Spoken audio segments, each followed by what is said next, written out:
As we now approach the present day, the cars competing in rally began to reflect the changes that were happening to the worldwide car market as a whole. One of these changes was the downgrading of engine displacement and the further reliance on turbocharging since the introduction of the second generation World Rally Car rules. However, much more notable is the rising shadows of hybrids and eventually all-electric powertrains. Still, those were quite a few years off by the mid-2010s, and all entrants were still powered by traditional internal combustion engines.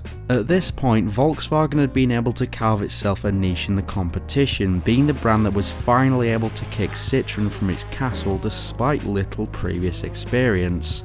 As well as enlisting the help of some top talent in the sport, the team had a comparatively huge financial backing to build and develop their baby, the Polo R. 2015 will be no different to this, and both Volkswagen and Sébastien Ogier were able to join the hat-trick club for their respective titles a whole 3 rounds in advance. They would do the same for the 4th time in the next season, however this would prove to be Volkswagen's last. As quickly as Volkswagen had entered the fray in 2013, they left just days after taking their 4th title at the final round of the 2016 season. It took most people by surprise, and while no concrete reason was given as to why, many theorise it was due to Volkswagen's then recent emissions scandal, which affected over 11 million vehicles worldwide and was a PR disaster. The team would return in a lesser form in 2018 to compete in the R5 class. This therefore left the battleground looking a lot clearer, with the dominant manufacturers suddenly out of the picture, and it was suddenly anyone's game once again. To coincide with this, 2017 was another year that would see the regulations undergo a series of changes to improve the competition.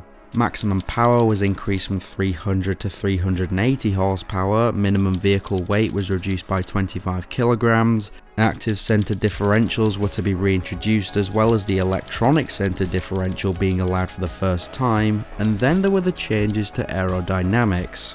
Here is a picture of a 2016 M Sport Fiesta RS competition car, and here is a radically different looking 2017 competition car to show these changes in effect. Overhangs, door sills, pillars and especially rear wings all saw an increase in size, and further aerodynamic work was permitted. Rear diffusers were also deregulated to allow manufacturers to form their own designs specifically.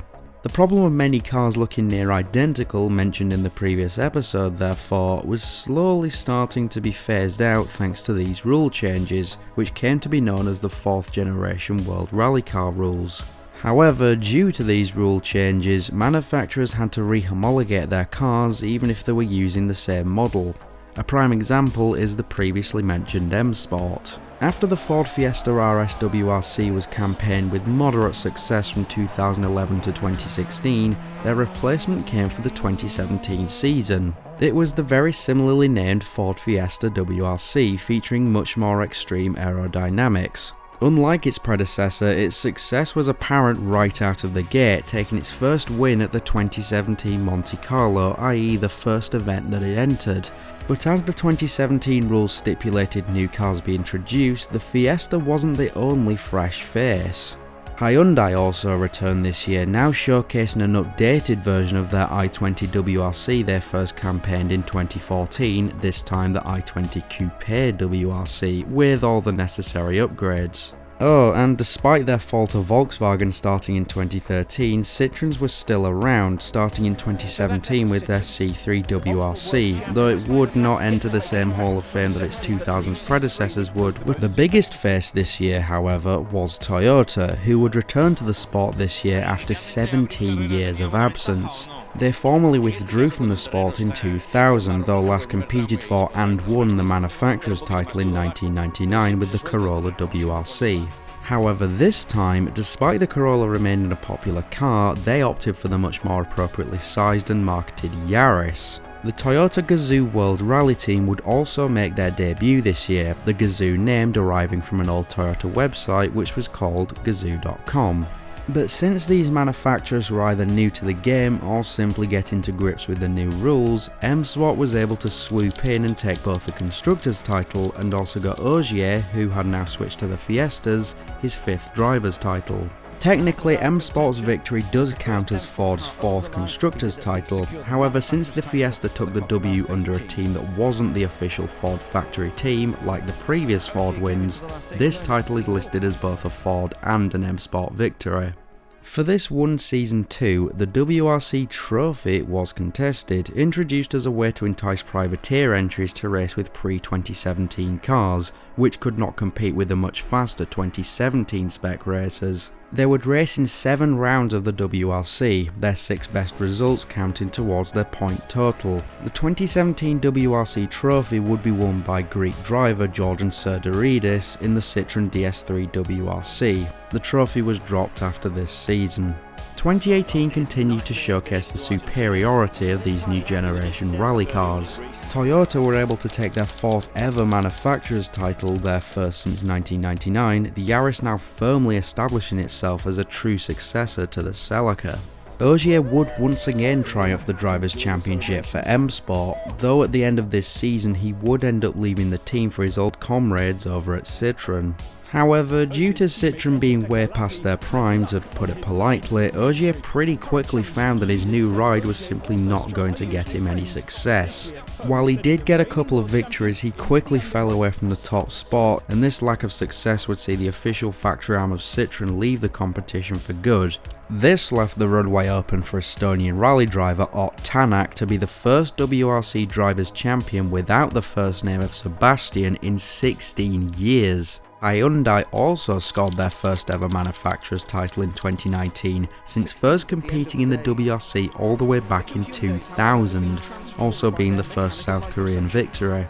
Another element that was seeing some change around this time was once again the locations of the calendar. The FIA planned to increase the overall length of the championship from 14 rounds to 16, with many countries expressing interest in joining. Rallies like Turkey and the Safari would see their return around this time after a long hiatus, and brand new entrants to the WRC character would also begin to pop up, such as Chile, Estonia and Monza, with further events in places like Canada, Croatia and Belgium expressing interest in the following 5-year period. The WRC2 was still going very strong as a support class around this time. In its 6 years since inauguration in 2013, Skoda had been the manufacturer to dominate the championship, with the Fabia R5 being the clear frontrunner. And while the WRC2 still does go strong today, the WRC3, which was introduced in the same year as the WRC2, was actually abolished in 2018, with the Citroen DS3 R3T being the clear dominator over its 5-year lifespan. But as you can likely guess, it wouldn't be long until yet another overhaul to the competition at large would be brought in. In 2018, the FIA proposed a new system called Groups Rally, not to be confused with the 1982 rule changes. Essentially, it was brought in to create a more cost-effective way of competing, and also to introduce cars that are both reflective of consumer trends and to incorporate modern tech, as well as renaming all the classes to have more consistency of the FIA's rally championships. The World Rally Car, or top-level competition, would now be known as Rally 1, R5 was now Rally 2, Rally 3 would essentially be a resurrection of the old Group N rules, R2 was now Rally 4, and R1 was now Rally 5. Essentially, Rally 1 through 3 would be the 4-wheel drive championships, while Rallies 4 and 5 would be 2-wheel drive. Not all of this would be introduced immediately, however. For example, Rally 1 would only replace the World Rally Car rules in the 2022 season, but it was confirmed to be taken over at some point when it was announced in 2018. And with that, we have arrived at the truly modern age. With the introduction of the Groups Rally, the traditional World Rally Cars, a class of races that have been operating for close to 25 years, was entering its twilight days. With Rally 1 posed to take over the top level of the WRC within the next few years, a new breed of rally cars were ready to take to the stage, and with a little help from something called an electric motor, these cars really were looking to the future.